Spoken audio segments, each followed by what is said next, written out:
Hello all, welcome to SMS channel. నేను ఈరోజు చేయబోయే రెసిపీ గుత్తి వంకాయ కర్రీ. గుత్తి వంకాయ కర్రీ అంటే ఇష్టం లేని వాళ్ళు ఎవ్వరూ ఉండరు కదండి. ఆ పేరు వినగానే వేడివేడి అన్నంలో కలుపుకొని అలాగా తినాలి అనిపిస్తుంది కదూ. మరి లేట్ చేయకుండా ఆ రెసిపీ ఎలా చేయాలో కావాల్సిన పదార్థాలు ఏమిటో చూసేద్దాం. గుత్తి వంకాయ కర్రీకి కావాల్సిన పదార్థాలు: ఉల్లిపాయలు, టమాటాలు, అల్లం వెల్లుల్లి పేస్ట్, వెల్లుల్లిపాయలు, జీలకర్ర, మసాలా స్పైసెస్, ఉప్పు, పసుపు, కారం, అలాగే వంకాయలు. నేను ఇక్కడ పర్పుల్ కలర్ పొడుగు వంకాయల్ని తీసుకున్నాను. వాటిని 4 భాగాలుగా కట్ చేసి పక్కన పెట్టుకోవాలి. ఇప్పుడు పిల్లలు కూడా ఇష్టంగా తినేలాగా గుత్తి వంకాయ కర్రీని ఎలా తయారు చేయాలో చూద్దాం. గుత్తి వంకాయ కర్రీ తయారు చేసే విధానం: ముందుగా స్టవ్ ఆన్ చేసుకొని ఒక బాండీ తీసుకొని దాంట్లో వంకాయలు ఫ్రై అవ్వడానికి సరిపడో ఆయిల్ని యూస్ చేసుకోవాలి. ఈ వంకాయ కర్రీకి కొద్దిగా ఆయిల్ అయితే ఎక్కువే పడుతుందండి.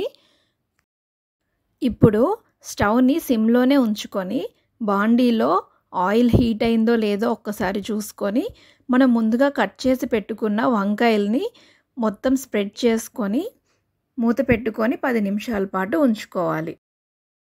ఇప్పుడు చూడండి, 10 నిమిషాల తర్వాత వంకాయలు కలర్ చేంజ్ అయినట్టుగా కనిపిస్తుంది కదా.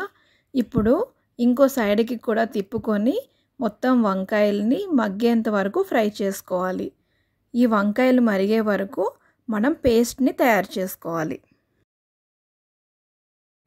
గుత్తి వంకాయ కర్రీ గ్రేవీ కోసం మనం ముందుగా కట్ చేసి పెట్టుకున్న టమాటాలు, ఉల్లిపాయలు, వెల్లుల్లిపాయలు, మసాలా దినుసులు, జీలకర్ర, ఉప్పు, పసుపు, కారం ఒకదాని తర్వాత ఒకటి వేసుకొని మెత్తగా పేస్ట్ లాగా మిక్సీ చేసుకోవాలి. ఇప్పుడు చూడండి, వంకాయలు బాగా ఫ్రై అయ్యాయి కదా. వీటిని ఒక్కసారి బాగా కలుపుకొని ఒక చిన్న బౌల్లోకి తీసుకొని పక్కన పెట్టుకోవాలి. ఇప్పుడు అదే బాండీలో గ్రేవీ కోసం మనం పేస్ట్ చేసి పెట్టుకున్న ఆ మసాలా మొత్తాన్ని ఆ బాండీలో వేసుకొని బాగా కలుపుకోవాలి. ఇలాంటి మసాలా కర్రీస్ చేసేటప్పుడు కొద్దిగా ఆయిల్ ఎక్కువగా వేసుకుంటేనే మంచిది. ఇప్పుడు అల్లం వెల్లుల్లి పేస్ట్ని వేసుకొని బాగా కలుపుకోవాలి.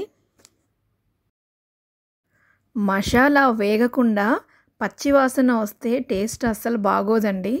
అందుకే మసాలా మొత్తం వేగి పైకి ఆయిల్ తేలుతూ చక్కగా కనిపించేంత వరకు మసాలాని కలుపుకుంటూ ఫ్రై చేసుకోవాలి. 10 నిమిషాల తర్వాత కర్రీ చూడండి, మొత్తం ఫ్రై అవుతూ ఉంది కదా. అలా వేగుతూ ఉంటేనే కర్రీ టేస్ట్ బాగుంటుందండి. ఇప్పుడు మనం పిల్లలు కూడా ఈ కర్రీని ఇంట్రెస్ట్గా తినాలి అనుకుంటే దీంట్లో ఫ్రెష్ క్రీమ్ యాడ్ చేసుకుంటే కర్రీ టేస్ట్ మాత్రం చాలా బాగుంటుంది. నేను హోమ్ మేడ్ ఫ్రెష్ క్రీమ్ని తీసుకుంటున్నాను. ఒక 2 టేబుల్ స్పూన్స్ వరకు క్రీమ్ని తీసుకొని ఒక చిన్న బౌల్లో వేసుకొని పక్కన పెట్టుకోవాలి. ఇప్పుడు ఇక్కడ చూడండి, కర్రీ బాగా ఫ్రై అవుతూ ఆయిల్ పైకి తేలుతూ చక్కగా కనిపిస్తుంది కదా. దీంట్లో ఇప్పుడు మనం తీసి పక్కన పెట్టుకున్న ఫ్రెష్ క్రీమ్ని కూడా వేసుకొని ఆ క్రీమ్ కర్రీ అంతా కలిసేలాగా బాగా కలుపుకోవాలి. ఇలా కలుపుకొని మళ్ళీ ఒక 5 నిమిషాల పాటు మూత పెట్టేసి ఉంచుకోవాలి. ఒక 5 నిమిషాల తర్వాత ఇప్పుడు చూడండి, కర్రీ మొత్తం క్రీమీ లుక్తో బాగా కనిపిస్తుంది కదా. దీంట్లో ఫ్లేవర్ కోసం కరివేపాకుని యాడ్ చేసుకోవాలి. దీనివల్ల మంచి స్మెల్ అయితే వస్తుందండి. అలాగే కొత్తిమీరని కూడా యాడ్ చేసుకొని ఒకసారి కర్రీ మొత్తాన్ని బాగా కలుపుకొని మళ్ళీ ఒక 5 నుంచి 10 నిమిషాల పాటు మూత పెట్టుకొని ఉంచుకోవాలి. దీనివల్ల ఇంకా ఏదైనా మసాలాలో వాటరీగా ఉన్నా మొత్తం ఇంకిపోయి ఆయిల్ తేలుతూ కర్రీ మొత్తం కంప్లీట్ అవుతుంది.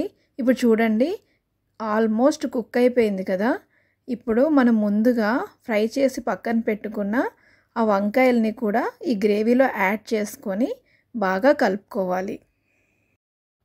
ఇలా వంకాయలు మొత్తాన్ని వేసేసుకొని ఒక 5 నుంచి 10 నిమిషాల పాటు మగ్గిపోయేంత వరకు కూడా మూత పెట్టుకొని ఉంచుకోవాలి.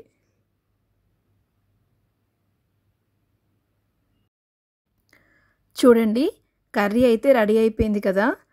ఇలా క్రీమీగా కనిపిస్తే పిల్లలు కూడా ఇష్టంగా తింటారండి. అంతే అండి, ఇంకా సర్వింగ్ బౌల్లోకి తీసుకొని ఎంజాయ్ చేస్తూ తినేయడమే. Thank you for watching. Bye bye.